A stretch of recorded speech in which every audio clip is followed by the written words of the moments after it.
Hey everybody, welcome back to Goody and Johnny Mo with the Movies. We are back doing episode 27 tonight, and we are going to be reviewing Joker. So John and I had a chance to go see this film last Thursday. We were both pretty busy this weekend going to New York Comic Con this past weekend, so we didn't get to do the review until tonight, and we're bringing it to you right now. So before we even get to the review... What are we drinking? What are you drinking? This is a Blue Point Oktoberfest. Still doing the seasonal ales right now. I'm drinking something very distinctive, and I can't remember the whole thing, but it's something I tried for the first time last week. It's called Vanilla Porter, and it comes from Breckenridge Brewery in Colorado. The description says roasted malts with notes of vanilla, so that got me very interested. But I don't think it's a porter, because it even says ale brewed with real vanilla beans and with natural flavor. So I think that it's a little misleading. But it was worth a try either way. Cheers. Before we get started, quick shout out to friends of Goody and Johnny Mo at the movies. Just want to give a quick shout out to my buddies Darwin and Brian, who were both at New York Comic Con on Sunday and apparently spent a number of hours trying to find me in Artist Alley and couldn't do it, even though I was there for 7 hours straight. But I was there and they couldn't find me. So maybe because I was just too fast. Yes, I think so. They couldn't find the denim skull jacket. So we just want to thank all the listeners from our podcast and all the viewers on YouTube for supporting us. Guys, please continue to tune in and follow us. We're going to hope to keep bringing you guys some fun content from now until the end of the year. And I think with that, we are going to be getting into some spoilers. So again, if you haven't seen this before, we do discuss spoilers of the film.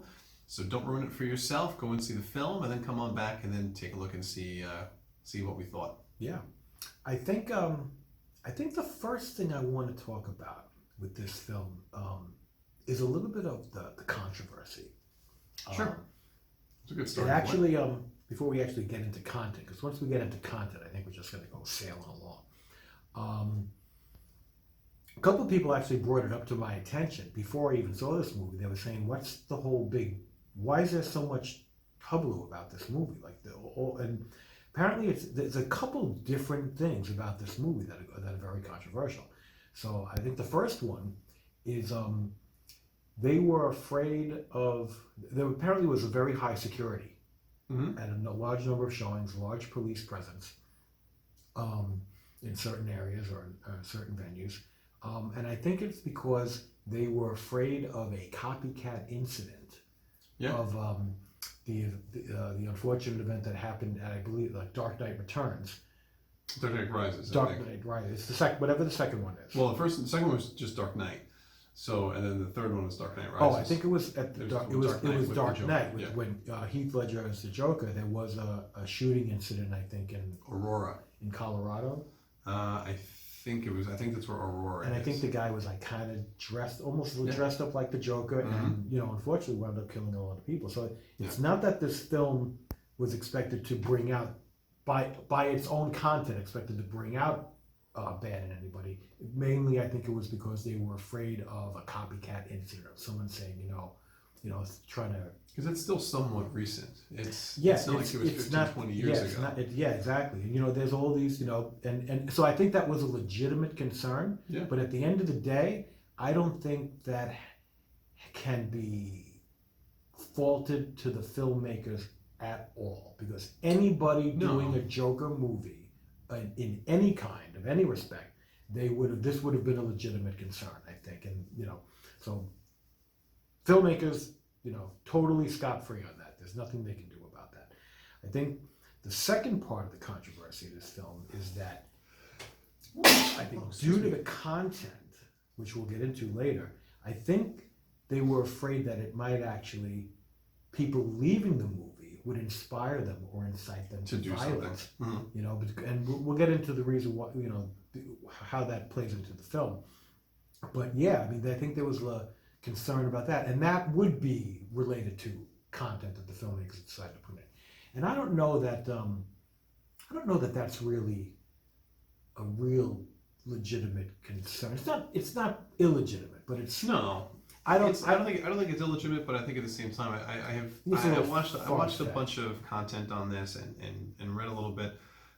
And ultimately, if people were going to do something regardless, the Joker movie was not going to be the final straw. Yeah, Like, no, They were exactly. going to do something. I wouldn't even regardless. say that was like, wow, that was the catalyst that pushed them over the edge. You know, I No. think these were if anybody was going to do that, they were looking for any catalyst. You know, and it would have happened anyway. Um, but yeah, like exactly. I don't think people went to see The Purge, and said, you know what, I'm going to go start killing people, or like I don't think that. And that's not.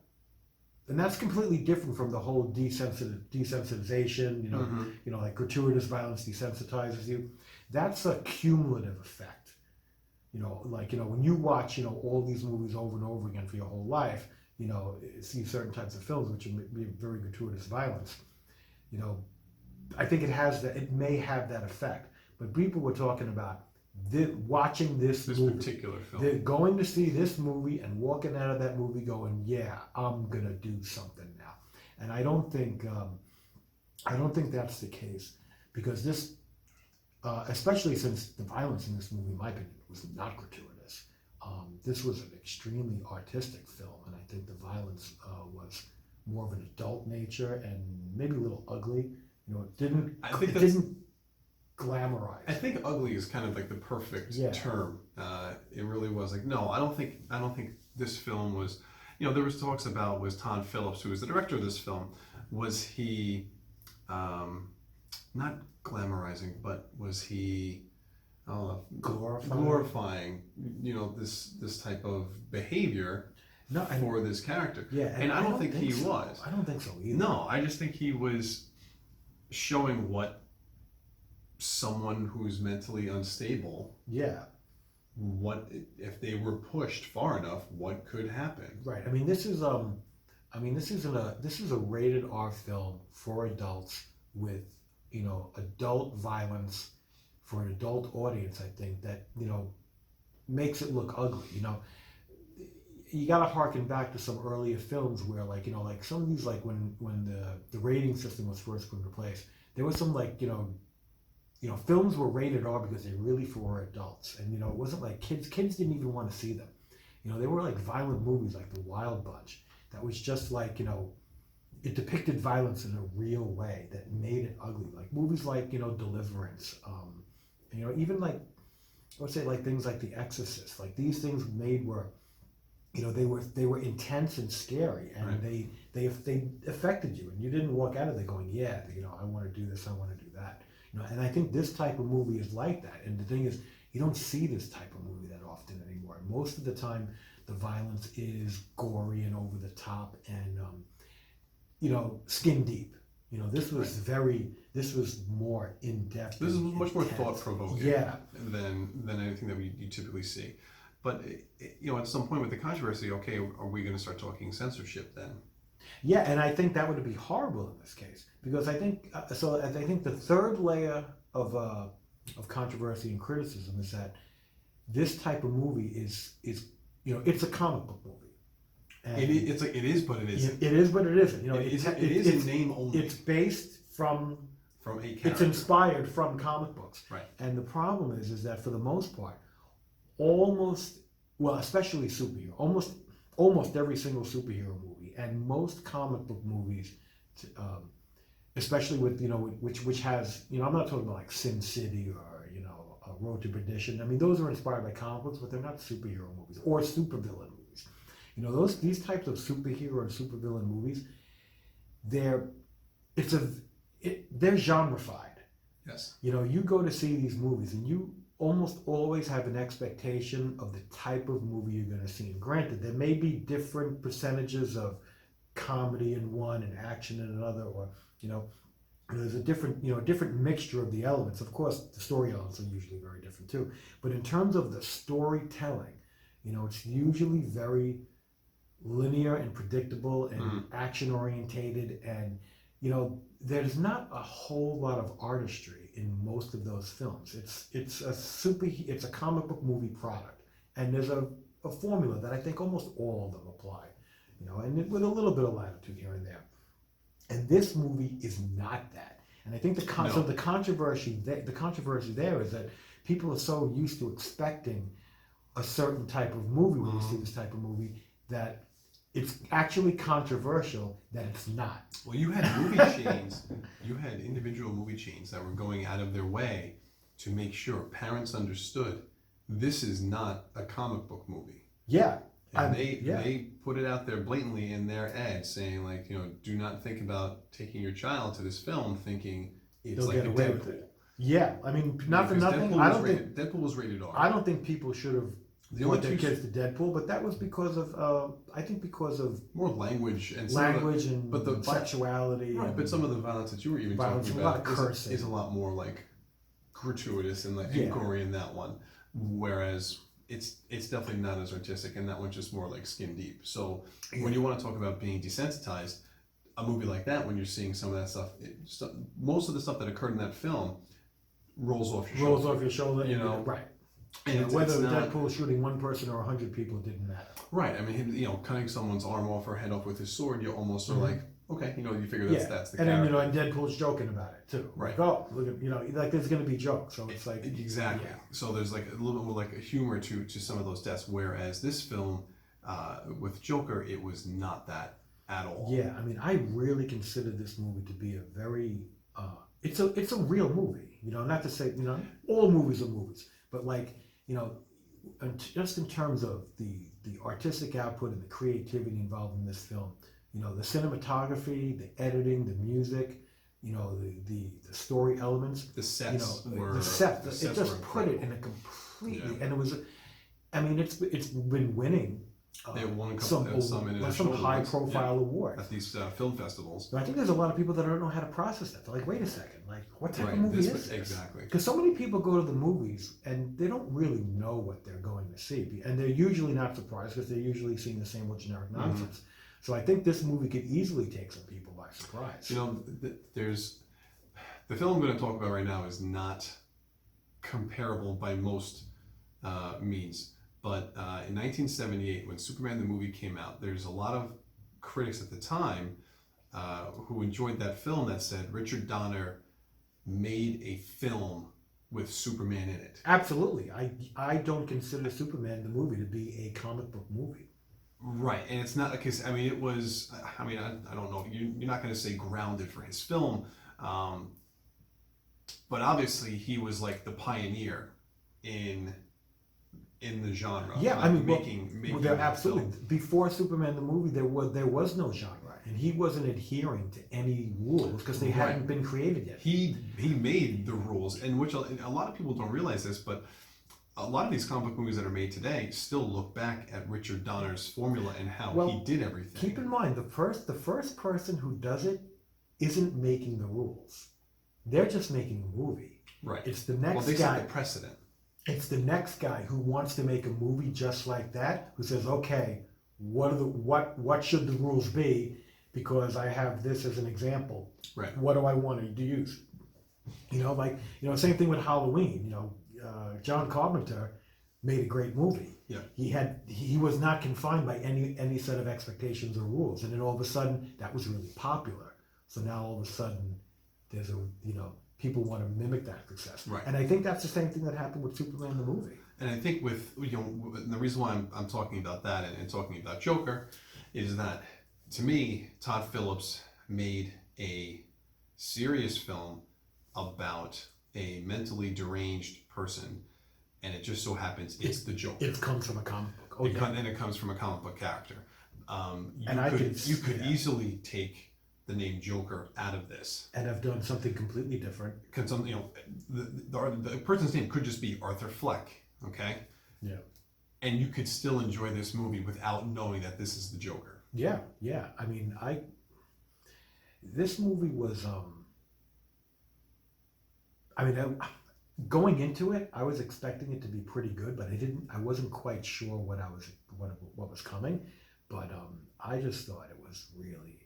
I think really an artistic triumph. you hit bold filmmaking.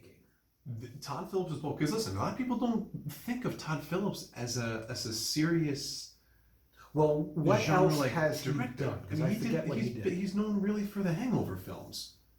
Okay. Okay, so his first like probably Did he real do- big did he hit do the was The trilogy? Hangover. He did all three. Okay. Yeah.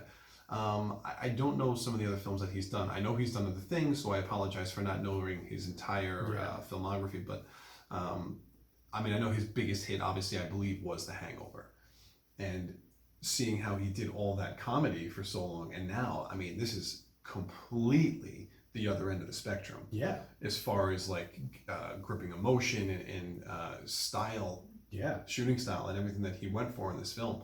I mean, he very really different. went, I want to say like really kind of bold vanguard filmmaking. Like, like I think he went in a direction that if you had given this movie to 20 other people, they wouldn't have come anywhere near the product that he came out with. Because I think they would have all tried to make it like, like a Heath Ledger. Yeah, and Like take Heath Ledger out of The Dark Knight and make a movie about him. or just they would have followed the rules of the comic book movie, more closely, if not to the letter. Yeah, and Todd Phillips does not do that. I'm glad that you brought up Heath Ledger's Joker. We love Heath Ledger's Joker. Oh, by all means. I think Joaquin Phoenix. no, Dark Knight Returns. Dark Knight Rises. Oh no, Dark Knight and then Dark Knight Rises. What's the second one? Dark Knight. Dark Knight. What's the first one? Batman Begins. So Dark Knight, I lose track of them. The second one, Dark Knight, I think is one of the best superhero comic book movies ever made. It follows. It follows the rules. The rules and the formula. But it does it almost better than anybody else. And I think Heath Ledger's performance catapults it into, royalty. Because I think his take on the Joker, I think, was absolutely fantastic. So to see a new take on a very established character that's been done a couple of different times, and all relatively popular, to see someone do something radical like that, and do it well, to me was amazing. And now, 10 years later, 15 years later? Dark Knight was 2009? So, 10 years later, I can't believe that I'm actually seeing another unbelievably new and different version of the Joker on film. You're forgetting about a Joker performance that occurred in between those two films. Oh, Jared Leto. Suicide Squad. And I liked his Joker too, and his Joker is completely different. Completely different. Yeah, his Joker was really good too. It's amazing that we're coming out with these different versions of this character, and they're all different, and they're all really good. But I think that's also a testament to the actors that are portraying him. Yeah. I think when Heath Ledger played the role, I don't think too many people knew how good he was going to be in the role. Because I know I everyone's heard that thinking- there was leaked footage of some of the leaked footage of him as the Joker that just looked awful because of the way they did his makeup. Yeah. And these not in the proper context. It was like, wait a second, what the hell are they doing? Well, last time people had an experience with the Joker, they're thinking Jack Nicholson when his skin was bleached from a chemical accident. And then even before that, you got the old timers that to them the Joker is Cesar Romero. From the Batman television show. So and you have then of course one of the other famous actors for the Joker is Mark Hamill, who did the voice for animated Batman Adventure. Batman Beyond, Batman Adventures. Oh my God, Batman the Animated Series. Batman the Animated Series. I would have killed myself if I didn't remember that one. But I think there are just so many different iterations. But what we've seen from Heath Ledger to Jared Leto and now Joaquin Phoenix, these are three incredible actors. And of course, Heath Ledger won for posthumously from... Yeah, and I'll be honest with you, I don't think that that was just given to him because he died. I think even if he had not died, he was a serious contender and easily could have won that award, and deservedly so. No, I think so too. And I think it's going to be funny because I can tell you right now, Joaquin Phoenix is. I think he's going to get nominated. He's definitely going to get nominated, and he could win. Yeah. And And I think Joaquin Phoenix is a little bit of an oddball type. He's a in very real well. life. That's the funny thing between him and Jared Leto. They're both very method actors. Like they live the role while they are in it. Right. So, But I think Joaquin Phoenix, like life, has been a little bit of turmoil the last couple of years. Like he got out of acting for a while and yeah, joined a band and yep. did also, I think so. He went. But Like, some stuff he did for a role that he was doing. Okay. So it was almost kind of like he was trying to live the role before he did it. yeah, and I think he would. I don't think he would have even taken this part or embraced this role if it was not in this type of movie. Like Right. if it was just a standard BS comic book Joker rendition, like I don't think it would have enticed him. I think it would have No. been like, what's the point? Like, I think because of what they were going for, and that it was a very serious take yeah, on the character. and he could just bring this, very, I think, odd energy to this film. Yeah. And it was a very, very odd and dark film. Totally unexpected. Like, I'm actually I think going. it's- I'm actually expecting to go see it again this Sunday, and I can't wait. I think that was probably. I mean, you kept hearing things about it winning these festivals, or being like one of the top films at some of these festivals. I think it won for the Venice, Something like that, yeah. right? And then I think it was a runner-up or one of the top contenders at the Toronto Film Festival, which again is another huge international film festival. So like that kind of gets you excited to see all this, and I went in, and it definitely like surpassed my expectations of what the movie was going to be. I think so too. I don't think I ever could have predicted the movie. No, I don't think so either. And even like the, I mean, I don't want to jump to the end, but like to me, like the ending was, I didn't know what was going to happen. Yeah. And like, Okay. and that's part of the formula. Like, okay, like in the Dark Knight, you expect, okay, Batman's gonna defeat the bad guy. Batman's gonna stop the Joker. Well, And in this film, you're like, there is no hero. yeah. There's no. That's There's no hero. There's no It's- good guy. It's just There's no. you're watching Arthur Fleck go through this His life and whirlwind, develop. and it's just How he it all just happens. keeps getting like crapped on in every single scene where his life just takes a turn for the worse. Like it could have a good turnout or a bad turnout, and every time it's a bad turnout, Yeah. and it just keeps driving him deeper and deeper into almost like this. I don't know if psychosis is the right word, but like you could start to see his mentality start to change. Yeah. And then what finally puts him over the edge is the letter, which was one of the big twists in the film. Yeah. So again, big spoiler here. So basically Arthur Fleck does not know his father, grew up living with his mother the entire time. Mhm. His mother is starting to get ill and get sick. And at one point, she is writing a letter, and then Joker is basically taking his mother into bed, and then he ends up finding her letter and reading it, and it's a letter to Thomas Wayne. Yeah. And at some point, his mother was working for the Waynes at some point in time in her early years, and she's making it seem like Thomas Wayne is Arthur Fleck's father. Yeah. He got her pregnant, Right. and basically he tried to cover it up.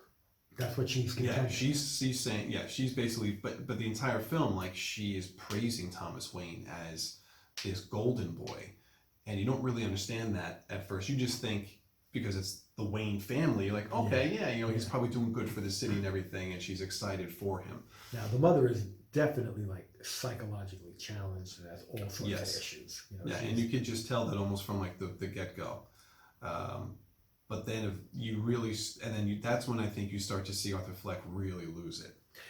Yeah, and I mean, he does end up killing those three guys beforehand, Mhm. right? Like that all happens before this even occurs. So like Yeah. he's in his clown outfit, gets fired from his job. He's just on the subway, has got nothing going on for him, and all of a sudden these three business guys start messing with him. Yeah. And then eventually he ends up just shooting them. He kills all three of these guys Mhm. and has zero remorse about it. Yeah, no. So I want to apologize to everybody that we definitely employ like the Pulp Fiction rule of film critique. We'll We're always, jumping yeah, around. we'll always Yeah. be jumping around because there's It's- no it's way not- to, there's it's no not way to, chronological there's no way order to do it linearly. Yeah. So we're just gonna just keep jumping around. Hope everybody can follow. So we apologize ahead of time. But these are just things as we're just coming into Yeah. our head. We're just going with it. But I like that to me was just seeing him on the train getting beat up. Like you do feel bad for him. Now I'm assuming that the only reason why they know it was a clown that killed them is because of the woman who was in the car and left. Yeah, I would think that there had to have been some type of eyewitness, like they Yeah, were one 'cause of the eyewitnesses that was like she 'cause- left and saw him. And said, and then he saw that these three guys were dead. Right. It had to be him. Type Yeah. of deal. It had to be because I'm sitting there going, I'm like, he didn't leave anybody alive, and he just got away. Like, Yeah. it had to be the woman, and that's okay. And I thought it was a real interesting take with what Todd Phillips did for Joker's Laugh. Joker's Laugh was actually a neurological condition Yeah. that he had, and that's why he continuously will just laugh Laugh, when he's inappropriate yeah, times, or yeah. like under whether it's stress. nervous or stressed. Yeah, he will just uncontrollably laugh. You know, and I think that's what I liked about this film is that it took very brave chances in the storytelling. So many people just tell like the generic story. When you go in, you already kind of know where it's going. And so, there are so many good movies out there that are just, somebody's just, going in. They're just going to go in this direction and go with it. Right. And that's what I think I really enjoyed about this film is that it was trying to tell a unique story and not trying to tell the standard fable from A to B to C. It was unexpected. I mean, listen, Yeah. you have the elements of Gotham, okay? So for the Batman fans out there, yeah, this takes place in Gotham City. And the Waynes are The Waynes are in exist. existence. They are there. Arkham Asylum, or they call it what? Arkham No, they called it Hospital? Arkham.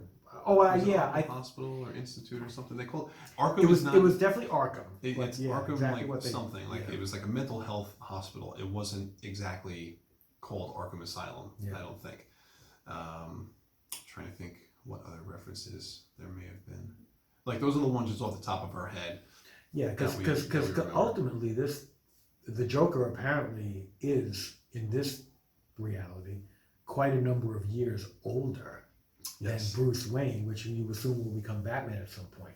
So, I mean, do you think there's an expectation that there's going to be a sequel, or is this just a, No, is this I a think- one shot? I think this is a one-off.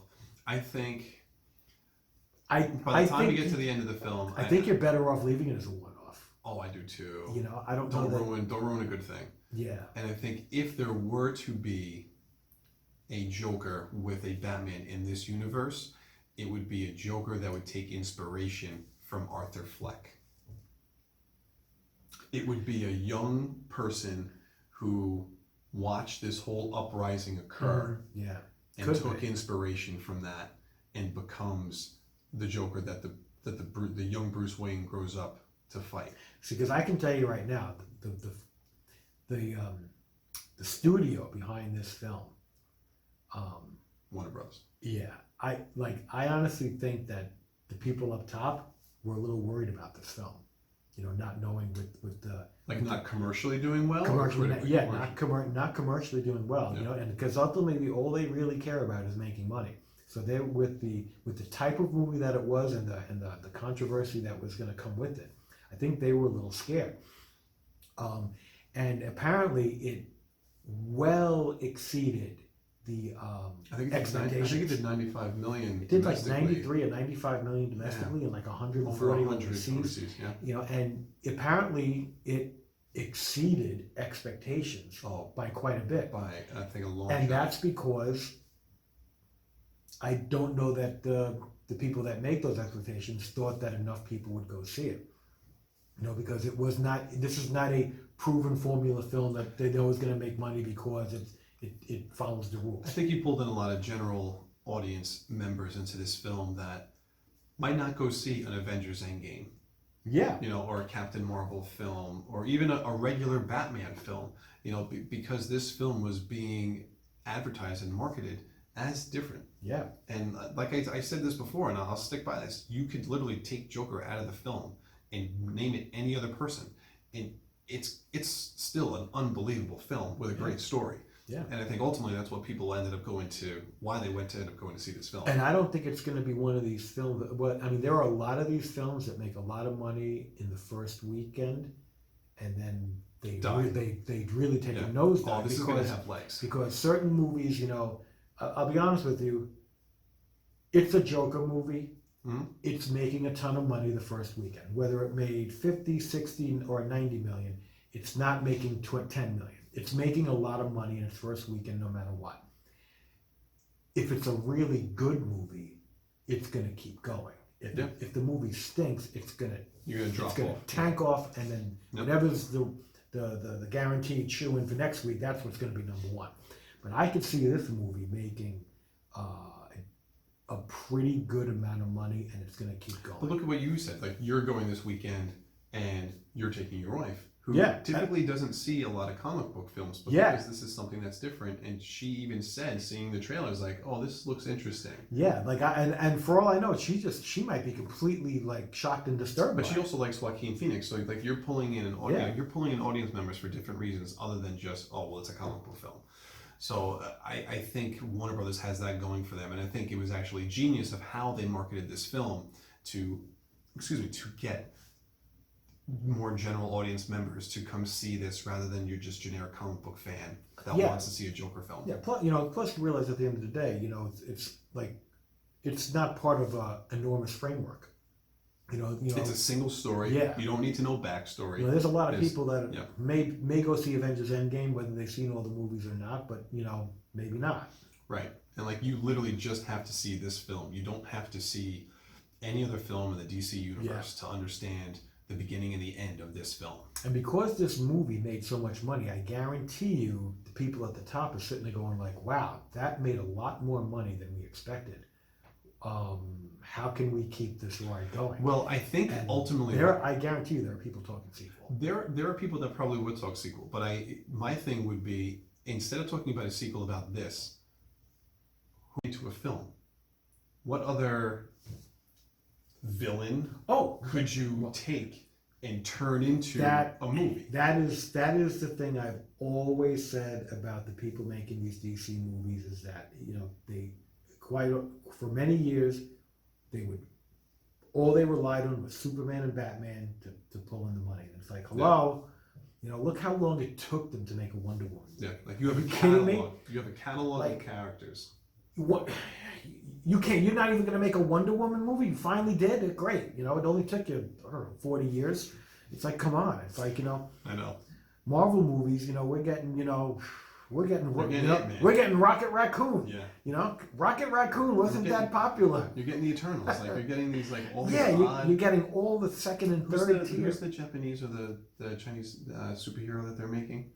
Shang-Chi, Master of Kung Fu. So like these like obscure characters. Marvel's pulling all this stuff. DC's got to sit there and say, okay, let's do. Okay, but they're starting to get on the road because look, they made an Aquaman film. Who would have thought that you could have taken an Aquaman person who had been the joke from the Challenge of the Super Friends from way back in the day, how he just rode a seahorse and would communicate with fish, turn that into $1 billion film. So like that's to me, they're heading in the right direction. And plus the fact, listen, they did a Shazam movie. They've got a Birds of Prey movie with characters like the Huntress, Black Mask, Renee Montoya. That Black Canary is gonna be in it. So like they're putting themselves on the right track, I think, doing films like this. Yeah. I mean, I'm pretty sure this is gonna be one of the most. I want to say it's one of the most profitable films he's done.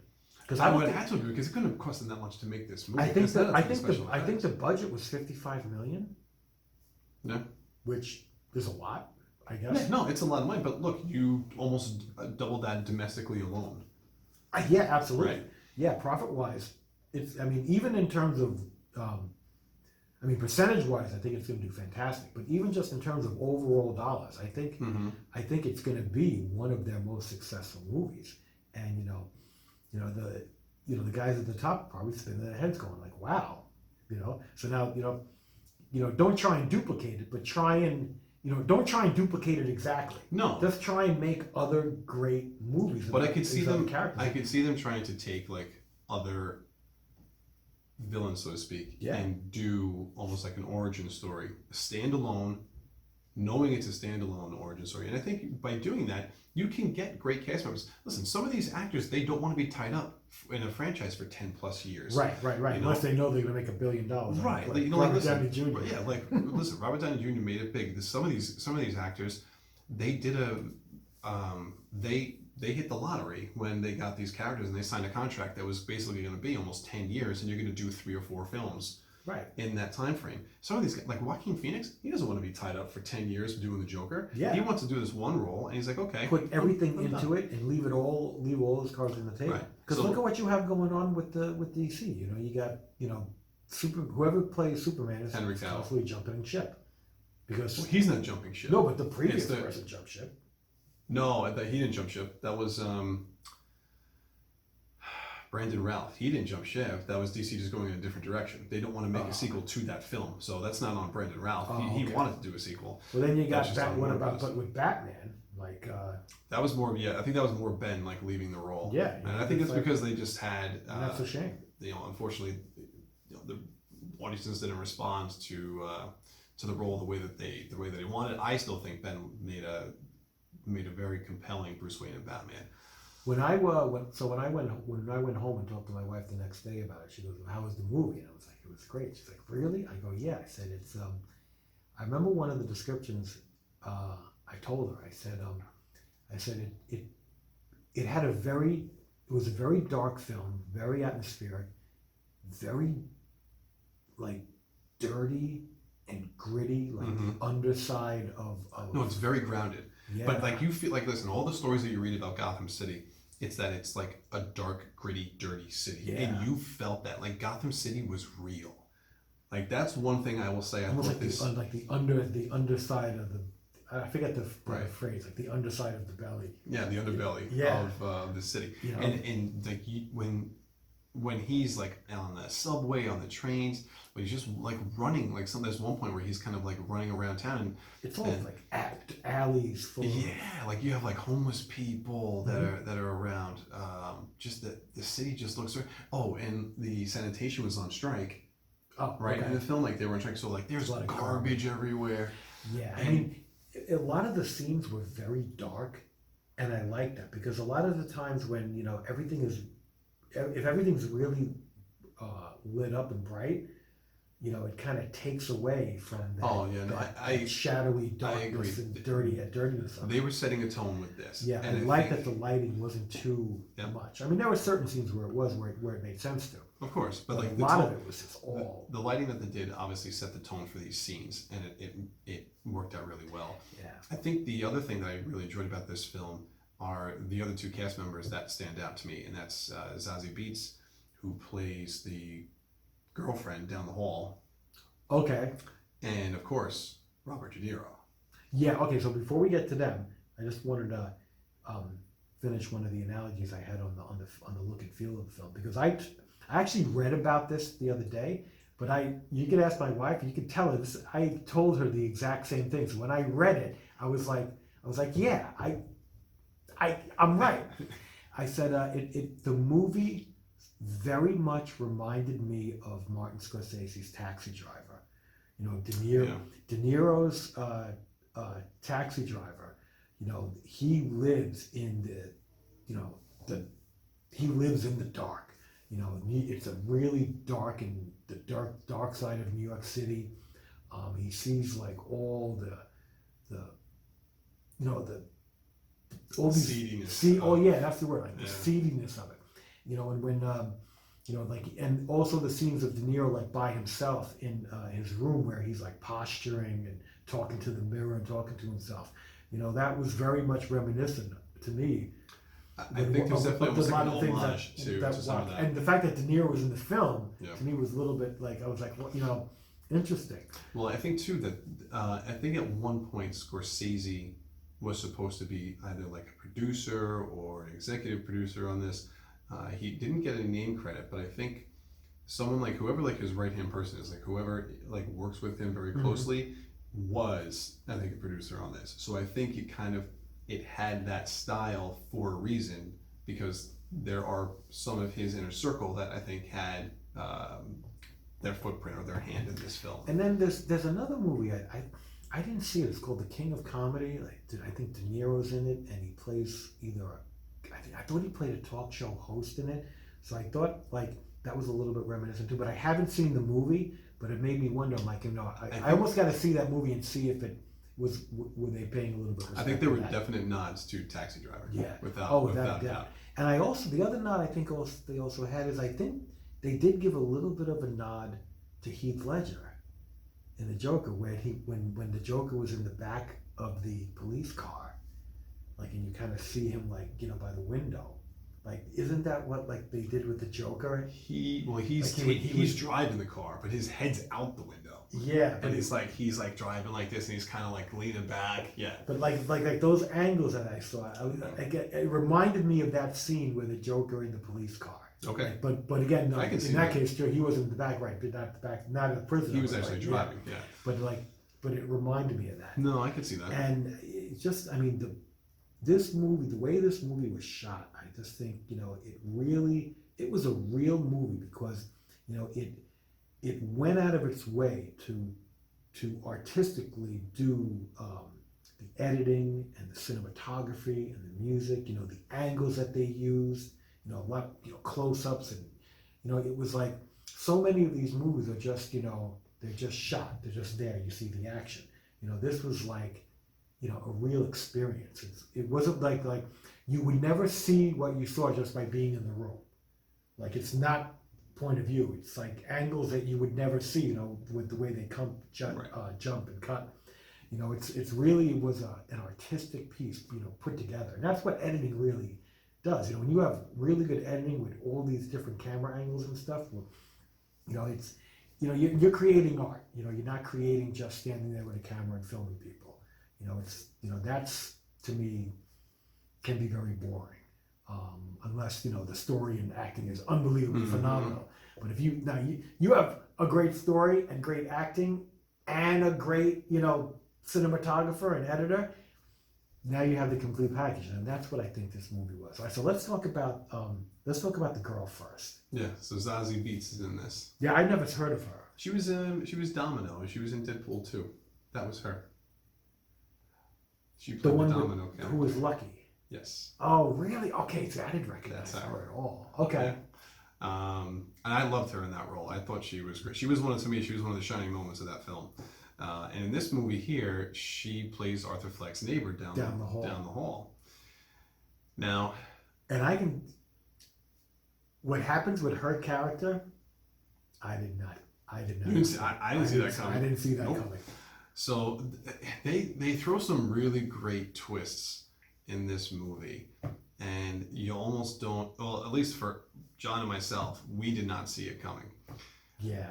So Arthur Fleck basically likes to almost daydream, and at certain points. And the first instance we get of this is when he's sitting with his mom at night, and she's watching Robert De Niro's talk show, and it's basically like the Johnny Carson show, right? It's basically like. Yeah, I would say like the Tonight Show. Yeah, like the Tonight Show.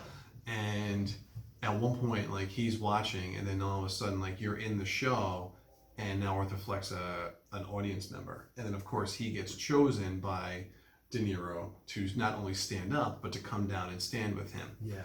And then all of a sudden it flashes back to him just sitting in the room, and you can see him. He's just kind of daydreaming. He just kind of made the whole thing up in like as a fantasy. But that like literally is within like a minute to 2 minutes all together, like in that one scene. Then you realize it's just him kind of like dozing off and daydreaming. Yeah, not even dozing off. No, it wasn't. Like, he's just in his head. He's playing this whole scene. Yeah. Now, what ends up happening is he ends up befriending Zazie Beetz's character down the hall, and she has a daughter, right? She has a young daughter. Mm-hmm. And they kind of end up hitting it off. Yeah, they interact at some point. Yeah, they interact in the elevator, and then I think he's like outside of his his apartment, and she ends up like running into him again, and then they kind of end up talking, and they end up going out to eat, Yeah, right? they're like going, like on the street, Yeah. you're going to either going to dinner or going. Well, he invites her to To the comedy show. comedy show, and she's in Yeah, the audience. that's right. You know, And they do all these things together. Yep. And when his mother's in the hospital, she's with him. She's with him. Yep, she's there by his side, and she's very supportive of him. And there's this, and after like Arthur, after at one point he kind of he almost like gets some balls in like one scene, and he just basically goes to her apartment and then like goes and just kisses her. You see, and I forget if that happened early or later in the sequence of all the scenes with her. I almost thought that was early. I felt like that was that after the comedy club? Was that like the next time he saw her after the comedy club? Because the comedy club to me was like the first date almost. Yeah. And then they kind of hit it off. And I remember like watching the scenes with her and saying to myself, I'm going like, how did he get her? Right. It's like, doesn't she realize something's off about him? I'm like, she must be like just totally like into freaks. Or she just has She's like oblivious to it. either like just like one of those like free spirits with no inhibitions, and whatever this whatever find happiness wherever you can find it, and go get on the ride, and if you want to get off, you get off at some point, but she's getting on the ride. Yeah. And I remember sitting there going I'm like it's a little odd. I'm like it's actually kind of hard to believe that she went for him, but she did. And then they drop the hammer. They drop this whole thing on you, where Fleck at this point had learned that Thomas was supposedly his father, his biological father. Leaves his mother, can't stand. He's just really upset at her that she hid this from him. And this was after she got. This was after she got sick, right? Didn't that happen after she got? Was that after she went to the hospital? Well, no. He found out about. He confronted the boy Wayne, and then I think when he came back from there, that's when she was in the hospital. Okay, and then so what ends up happening is he goes into Zazavita's apartment and just sits down, and it's almost like he's waiting for her, and. She comes out, and she is freaked out. Yeah, she's like, "Hello, hello, can I help you? Aren't you the person down the hall? You're in the wrong apartment." Yeah, the way she's talking to him, we're almost it was just for a quick second, what's happening? What's going on? Is she playing a joke on him? Yeah. And then all of a sudden, they start doing the flashbacks. Yeah. Of all the scenes that she was in, and he was actually by himself. And he had basically made up this whole relationship in his head. So my thing with the Joker is that he is legitimately, I think, insane with all sorts of problems and delusions. And I think this is what is a monkey wrench in the story, in the sense that Thomas Wayne is saying that I'm not your father, and your mother's crazy. Your mother's crazy. I'm not your father, and by the way, you were adopted. Right. And to me, it doesn't gel, because he is just as crazy as his mother.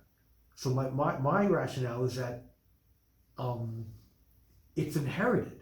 He's inherited whatever craziness she's got, because she was delusional, and he is delusional. So I think, if you're Thomas Wayne, not saying it doesn't gel, it doesn't make sense. I think it makes it a mystery, because I don't buy that either side is 100% right or 100% wrong. I don't buy that anybody's definitely lying or definitely not lying. Right. I think it's gray, because what you have is, if you look at Thomas Wayne's position, is that if he got this girl pregnant and he needed to cover it up and make it go away, the answer would be that she adopted him. It wouldn't be that he's not the father, someone else is. Right. Because if he's not the father and somebody else is, then it becomes the question of who is the father. If it's Right. a scenario of adoption, then there is no question. Well, she just adopted a kid. She didn't get pregnant. She wasn't raped. It was just Right. a matter of, well, she was a single mother, a single woman who decided to adopt a child. So he Right. it makes sense for him to spend his money and his power to create the scenario where she adopted him, Yeah. and that absolves everything. So so after he confronts, But he's crazy, just like the mother. So to me, Right. that's why I think it is bullshit. Now, I what think about- he really is. see now here's my only Her argument son. against that is that it's so Fleck goes to Arkham and basically steals his mother's records of while she was there, and also, fun fact, in the beginning of the film when he's with the social worker, she mentions that he was also in Arkham for observation. I don't remember that. Don't you remember he smacks his head against the glass wall against the door? Okay. It was like one of his one of the first scenes when he's with the social worker, and they were Was talking. that a flashback? That's a flashback. And so he was in Arkham for a little So bit. he was even there for a little bit. So anyway, so he grabs his mother's records and he's reading them, and it basically it plays out exactly like Thomas Wayne said. She had adopted a son, and she was in an abusive relationship, and the son was abused. So basically, Arthur was abused when he was younger. So is it the fact that he inherited this mental illness, or was it a product of the environment where he was getting beat on from the father? He might have been even neglected, or having an odd relationship with his adopted mother. They definitely leave it up to interpretation. Yeah, I do. I agree. They And I didn't definitively even don't tell you one way or And the I didn't other. even really think about that part. I kind of forgot about that part. But yeah, it's like, to me, it's not clean cut definitive. I No, still think it's an I open don't- question as to Yeah. whether he really is adopted or really is the daughter of Yeah. the person who he thinks is his mother, and or is also the son of Thomas Wayne. And it just makes it. Because if he's the son of if he's Thomas the son of Wayne, Thomas that Wayne, means he's it's Batman's half brother. it really makes things very interesting as far as their relationship, and would also, understandably, why Joker would hate Bruce Wayne so much, because Bruce got everything and he got crap. So it really would change the dynamic between Bruce Wayne and the Joker, and especially even Batman. But it also changes Thomas Wayne a little bit, because now you're like Thomas. The Waynes were always seen as these like honorable people. I never knew what their reputation. They've always was. had like a Because the from what I Waynes, know, because the Waynes have been dead since day one. right. They've Like never whenever been, whenever you saw like their background, they always seem to have a positive reputation between the family and the city itself. So like to me, like I was like, I really hope that part, like you almost hope that part's not true as you're like watching it. Like at least for me, I was hoping that wasn't true. But yeah, so then you start to see so then he goes to the hospital, and his next victim is his mother. After he reads the file, he goes to the hospital and puts a pillow over her face and kills her. So then he gets back to his apartment, and he gets a call from the Tonight Show, right? So he gets a call from. We're gonna call it the Tonight Show. We're gonna call it the Tonight Show. It's something else, but we're calling it the Tonight Show. So De Niro's character, so one of his assistants calls Arthur Fleck, and it's like, hey, we saw your stand-up video. We thought it was great. Well, and they mocked him. Well, even mocking before that, you got to talk about like the day of. He was he was watching it. He sees them mocking him. Yeah. On the TV, but and then that drives him then nuts too. his two of his buddies from the clown company show up. Oh no! He's getting ready. He's getting ready to go to the show. Yeah. He hasn't. Yeah, and two of his buddies, two of his former coworkers show up to pay their respects to his mother, and he winds up killing the like one guy brutally killing the With- guy with who the- gave him the gun in the with first place. pair of scissors. Yeah, like literally, like just stabs him. Like And that is Right. a really violent and that is a really violent scene. that, I think, was the most violent scene. Yeah, and the funny thing is, I think it's got one of the funniest parts where he actually likes the little person, and He said something like, "You're always nice to me." yeah, and he lets him go, but he's too short to reach the deadbolt. Yeah. So he tells him, "No, this is like so. You know, Joaquin Phoenix. He's on the floor, having just killed the guy. He's covered. He has blood all over. He's got the white makeup on, Yeah, and he he's was got starting to put the blood makeup on, splatters. and so the guy's trying to get the lock, and he can't reach it, and so he just turns to him and he's like, "Hey, Arthur, can you let me out?" So he has to get up off the floor and go and unlock the deadbolt for him to leave, and that's when he was like, "Oh, you're always nice to me." He's like, "I'm not gonna hurt you." Oh my God, yeah. I remember my wife asking me, and she goes, I don't understand what the movie is about though. What's the movie about? What's the point of the movie? And I said, it's an origin story. It's the origin of the Joker. And other people ask me, like, is Batman in it? And I'm like, no. No. It takes place in Gotham, and the Waynes are there, but there's no Batman. No. And I remember seeing the previews for this movie, and in the previews they show like almost like either crowds or masses of clowns, like people in clown masks or clown makeup, and I'm sitting there and I'm going like, is this like the Joker's henchmen? Like, is this like his army of people? Yeah. And it actually turns out that they're not. They're all basically. The Joker is not a criminal mastermind in this film. It's He's all completely happenstance. Yeah, he's completely insane. Like the violence that he does is not, part of any grand plan. He's not a genius. He's not a criminal mastermind. He's got a gun and he just shoots those guys on the tracks, and luckily on the train. And what does he do? He just runs away. Right. When he's going down the stairs, and his costume and he's dancing, and the cops are at the top of the stairs, he doesn't have like, a Joker mobile or a helicopter to get away. Just runs. He just runs. Like, he runs. It's Yeah, so he basically the deaths of those guys. These are like Wall Street type guys. So and there's a big storyline of like the rich versus the poor in Gotham. Yeah. So the fact that these guys died by someone who was seen or thought of as poor. It inspired all these people that were poor, It's all like a these people in movement. poverty, and it basically creates this movement of these people in clown masks. And he's not doing anything to promote it. He's No. just himself, and Yep. he's just doing his own thing. And it's like, it becomes like this like movement.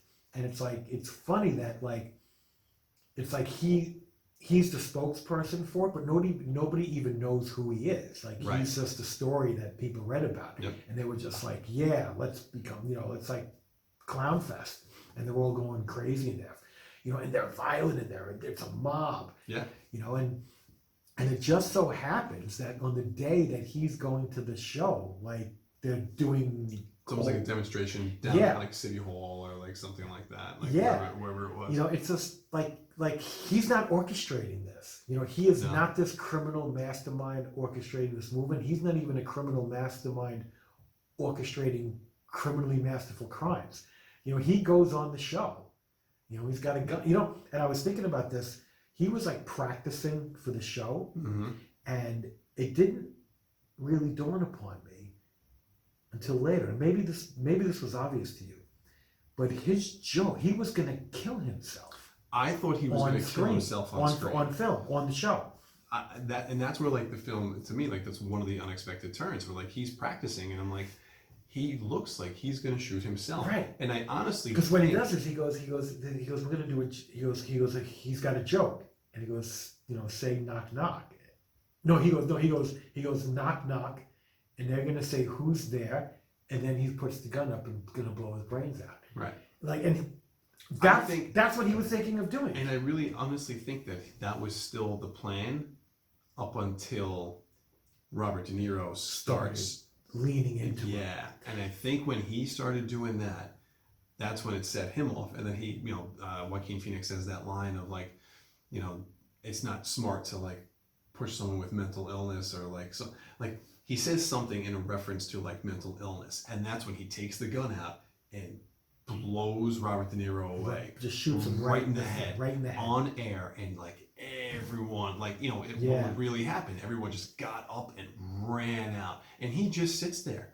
Like, there's no problem. Like, I just killed these other 3 guys too on the train. And like, he admits to it on live TV. And that's when De Niro starts leaning into him. Like, like you're basically like, you're justifying what you did. Yeah. And it's funny because like he's got no escape plan. Like no, zero. Like, I mean, he's and it's not like he did it in such a way that he couldn't get caught. Like it's him. They know who he is, and he killed the person on screen. And it's just like, he is, he is legitimately, I think, insane. Yes. 100%. And it only drives the movement more because now, like you're seeing, after that happens, it's on every news channel being pushed as like the big story, and all these people are out rioting. Yeah, and they realize that he's the guy. Yeah, he's in the back of like a cop car. But it's not just the fact that like, because if any clown had done that on the show, like I think they would have gotten a similar reaction. But he's the guy who shot the 3 guys. Yeah. He did that. And he did this, and now they're just like, let's just go crazy. Yeah. And you basically see like he started this whole uprising with his actions and what he ended up doing. And look what happens to him. I mean, he gets caught by the police, which he obviously should, because like I said, like he's not a criminal mastermind. He's just doing this stuff, and he's lucky that he's not getting caught. He's just lucky. But I think and he gets caught. Now the discussion at the end is this a twist or not? Okay. What do you mean? So he gets caught by the police eventually, right? After the whole riot calms down. Yeah. And one of the final scenes that Did we they see. actually show him getting caught? I think they just cut to him being in the back of the police car. They have him in the police car, and then he gets out of that. Remember, the police car gets into like an accident, and the guys get him out of there. Yeah. His followers get him out, and then he's like standing on top of the car. He's like, oh yeah, like look what we did, and then all of a sudden he like collapses down, and then eventually gets taken into custody. Yeah, because keep in mind, all these people in clown masks, they're not like career criminals. No, these are just like everyday, like these are people like it's like they're protesting and they're rioting at the same time. Right. These are like, a lot of these people are like normal people. Yeah, absolutely. So it's like I said, like it's not like an army of henchmen. No. It's just like no. But and I think that was one of the genius things that Todd Phillips did, was that he was able to take all of these tropes from the comic book history with the Joker, and he somehow intertwined it into this film and made it real. Yeah, and put it with a slightly different vein, a slightly different slant. Because like literally, when I said when I was watching the commercials, I'm like, they're making it look like he's this criminal mastermind, right? With this army of clowns. Yeah, and and then. It throws me because then you see the scene in the previews where clearly the Joker is walking this way, and all the cops are running past him. Right. And then you're like, how does that happen? Like how does that happen? Don't you know? Like he's in the Joker costume. Yeah. So you just sit there and you're like, it makes you sit there and say, what the hell is going on with this movie? I gotta see this movie, and I'm just so glad that I did. But now the ending is, so if you're going to see it again, you got to pay attention to the end. The very end. Arthur Fleck is in Arkham. He's in Arkham. And he's talking to this probably criminal psychologist. And that's not the same girl from the beginning. That's not the same girl from the totally. Social work. Completely different girl. And she's kind of just staring at him, and he's smoking a cigarette, and he's he starts to do his like little laugh and his smirk. Mm-hmm. And she goes, "What's so funny?" And he says, "You wouldn't get the joke." Now, there is a theory out there that he has been talking to this woman the entire time, and that the entire movie is in his head. He's banging his head against the glass in that one of those earliest scenes where he's talking to the woman, the social worker. That is him in Arkham, and he's still there. And all of this is a fantasy. All of the whole thing. Now you're talking like Inception, because he's having fantasies within his fantasy. Right. You know, you're talking like Inception level. Yeah. So like it's, you know, I read that and my mind was blown because he basically, you know, he breaks out of he kills the psychologist. And they don't even show And they him. don't show that. They just show the bloody. And you know feet what? And of that's him. what I like about this movie, is that it doesn't go out of its way to broadcast and explain everything. No, it doesn't hit As you if over the head with it. Right, as if the moviegoer is a complete idiot. Right. You know, unfortunately, sometimes moviegoers are complete idiots. You know, but we've been made that way because so many movies have to be explained to us. You know, the further back you go in film, you know, the more they leave up to you to figure out. Right. You know, sometimes it can actually be exciting. You know, so many people tell me, you know, I go to the movies because I don't want to think. It's like, no, sometimes going to a movie where you have to think is exciting. You know, it keeps you on your toes. Like when you see a movie like Inception, like you gotta pay attention. Yep. You know, and there's nothing wrong can't miss with it. that. No. There's nothing wrong with that. You know, and this movie, it's not that you have to pay attention, but like, I mean, if you pay attention, you'll get it, and then you'll have some questions and you'll figure them out. But I think, As I think opposed to that's just sitting there and being in cruise control and having everybody explain everything to you. Yeah. Because I remember at the very end where he's walking out Yeah. and he's got he's the leaving like, bloody bloody footprints. footsteps. And I think I even said to him, like, I think he must have Yeah. killed her. Like you gotta make the connections. So then he's running away from like orderlies that are like running after him in the Yeah. hallway, and that's the end. So that was the question that was thrown out there, was did this whole thing really happen, or was the entire thing in his head? And it's really left up to interpretation. And I don't think you're ever gonna know the answer unless they make a sequel, and they may never do that. I don't think they, and I really hope that they don't. I honestly hope they don't make a sequel to this. I think it was done very well the way that it was done. Let it be a one-off, and I'm okay with these comic, you know, if this is what they want to do, other than just having these huge movie team-ups with this one continuous storyline that's seeded throughout 20 films, have a standalone film where it's a one-off and they're just going to talk about this, you know, an origin for a villain. Why does this person become who they become? Yeah, but if this is all in his head, is he even the Joker anymore? Is he just a crazy guy Right. in an insane asylum? Exactly. You know, because if he's been there the whole time, you know, he's never put on clown makeup. But it's In his just, entire it life. makes you Yeah. think. You know what? And I have not heard that theory yet. I read that, so we saw this movie Thursday night, and I read that Friday morning because I wanted to see what other people were talking about the Yeah. film, and I was reading some of the reviews, and I read the article, and I'm like, you gotta be kidding me, because I didn't think that. I didn't think that either. I didn't think that one bit. I just thought it's a continuation from the previous scene. He gets caught, he's in there, he's thinking in his head something funny that he's not gonna tell the criminal psychologist, or maybe he's thinking that I'm going to kill you, and that's the joke. And he's like, you're not going to get it. You're not going to like this joke, you know. So you know, was it something like that? But it's really left up to interpretation. And I'll be honest with you, I don't know that there's going to be anything there that if you pay enough attention to it, the answer is going to be clear. I agree with you. I think it's left up into interpretation on purpose, and you don't get enough information to make that decision either way. However, I don't know that it's clear that it's even a question.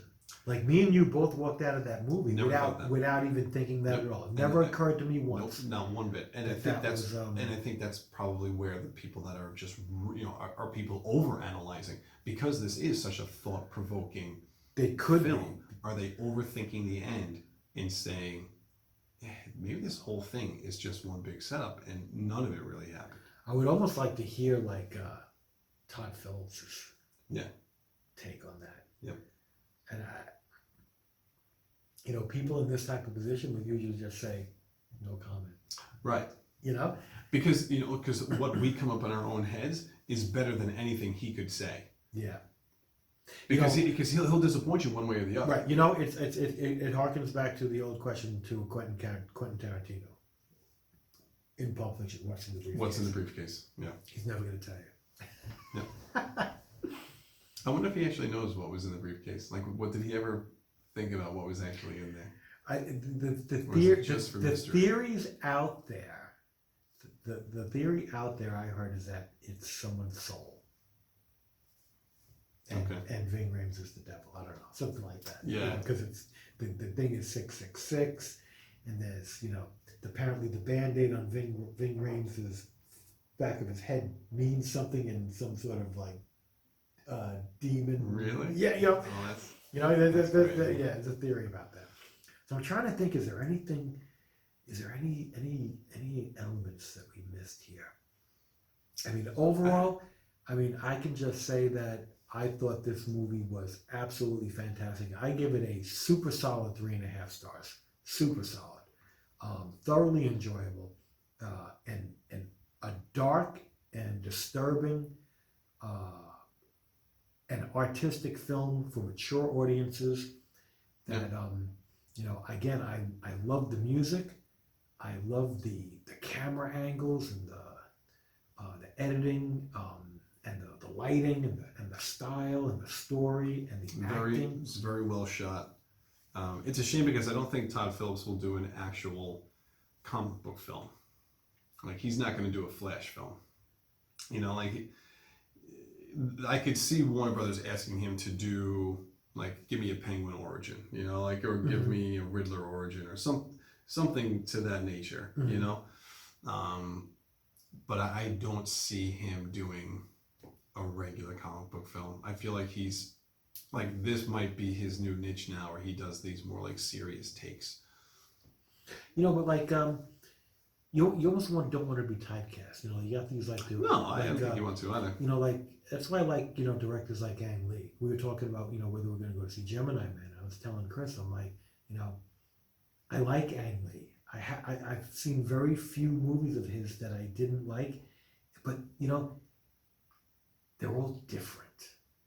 You know, like, you can, you know, if you're a good filmmaker, you can adapt to what you're filming. Put your stamp on any type of story. You know, if you look at someone like Ang Lee's filmography, you know, you're talking, you know, he's got a lot of different films, a lot of different types of films. I think that's why Spielberg is so good, because he's done so many different types of films. Like, you know, he just constantly, you know, just takes his ability and his craft to whatever story he's doing. It's not the same movie over and over and over. He adapts to what he's filming. You know, and if you did this type of a take on other characters, like, you know, it doesn't have to be dark and gritty and Taxi Driver. It doesn't have to be the same. Don't give me cookie cutter, because it doesn't work. Know, exactly. You know, if you're going to do your take on these other characters, you know, you're going to go where they go, where that takes you. Right. You know, and you're going to do what makes sense for them. Don't shoehorn somebody into a Joker film, because that's not going to work. You know, and take a unique script. You know, don't get these, you know, these generic scripts. You know, go take with something that, you know, says, you know, this is where we're going to go. Yeah. You know. But I mean, overall, I really enjoyed it myself. If I get the opportunity to go see it again, I probably will. But you know, I thought Todd Phillips did a fantastic job. Joaquin Phoenix should get nominated for Best Actor. I really enjoyed his portrayal of this. Yeah, I'm still really hoping it gets nominated for a couple other awards as well. I could see it being nominated for some technical awards. And if, you know, in all honesty, outside shot for Best Picture, but if they keep the feel of the 10 films, I bet you they do. I mean, if it was, I think, like I said, outside shot. I think it's going to be nominated for Best Picture, especially if they're going to have like nominate 10 films. But I'm happy for Todd Phillips. I really am, because I really enjoyed the first Hangover film a lot, and to see this guy make a film like this, where it's completely different than what he's done before, just very artistic. Really enjoyed what he did. This is easily my second favorite film of the year, because my first favorite film of the year is still Once Upon a Time in Hollywood, which I'm hoping wins some. It definitely gets nominated and wins some awards as well. Yeah, but I mean, just two very artistic style films. Yeah. So yeah, Joker, and it's Joker, not the Joker. It's just Joker. Joker. So if you get a chance to go see it, please do. Yeah, go see it. It's really good. Definitely well worth it. But I think that's going to be it for us, guys. I think we're going to be finishing up with episode 27 here. Yep. And coming up on the block, we're going to be doing, if we go see Gemini Man, that's a question right now, but we might go see Gemini Man. If we do, Is that we'll out or coming out? It's coming out this week. Coming out. But I think Johnny Mo and I are going to be doing a comparison and a discussion between the 1978 Halloween and the 2018 Halloween. Oh, we could definitely talk about that. We're gonna do a film about that before. Yeah, I would. Being that it's the month of October, I think I would definitely want a fresh viewing of the new one. I've seen the old one enough times. Yeah, agreed. Incidentally, I think coming out in theaters this week is 40th anniversary of Alien. Yes. Is it this month or next month? It's this month. It's It is this October. month. Oh, okay. Yeah. So keep that in mind if anybody wants to go out there. It's playing at select cinemas, all over the place. That's a movie worth seeing on the big screen. Check the big chains. Most likely they'll have some special viewings or special events for that. Yeah. But guys, with that, we're going to sign off. All right. Enjoy the rest of your night, everybody. Take care. Cheers. Thanks for tuning in. Thanks for watching and listening.